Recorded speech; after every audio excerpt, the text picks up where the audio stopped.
Hello guys, Radhe Radhe. आप सभी का स्वागत है हमारे यूट्यूब चैनल पे। आज आप सबके लिए एक देवी गीत लेके आए हैं नवरात्रि का। गजब कई दिहलू है मैया, गजब कई दिहलू है मैया,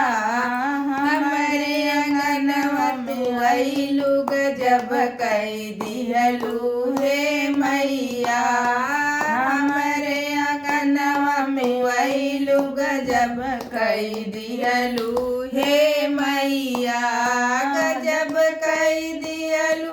हे मैया, गजब कई दिहलू हे मैया, हमारे अंगनवा तू अइलू, गजब कई दिहलू हे मैया।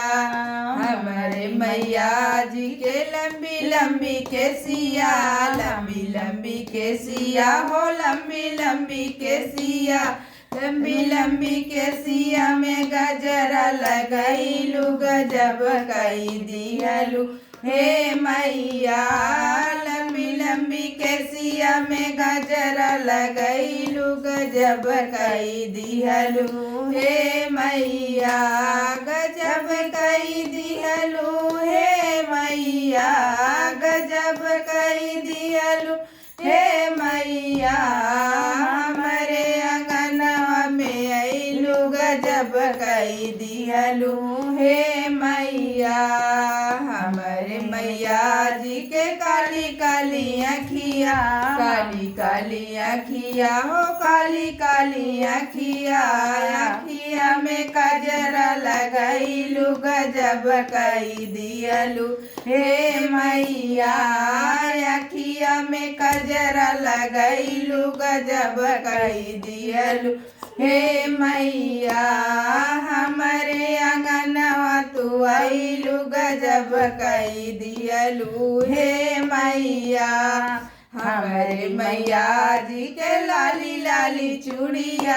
लाली लाली चूड़िया हो, लाली लाली चूड़िया, हमारे मैया जी के लाली लाली चूड़िया, लाली लाली चूड़िया हो, लाली लाली चूड़िया, हथवा में मेहंदी रचैलू, गजब कई दिहलू हे मैया,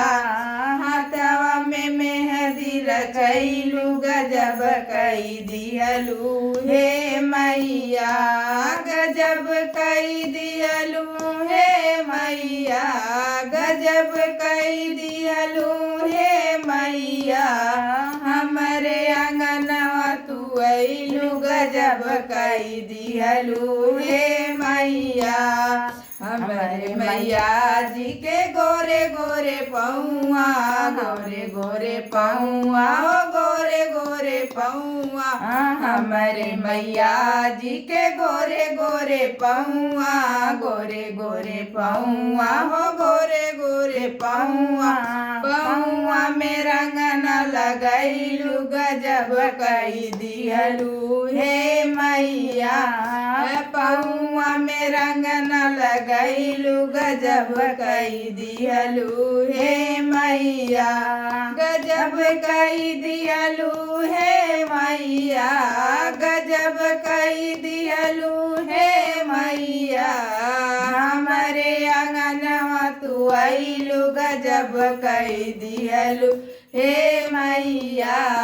हमारे अंगनवा तू अइलू, गजब कई दिहलू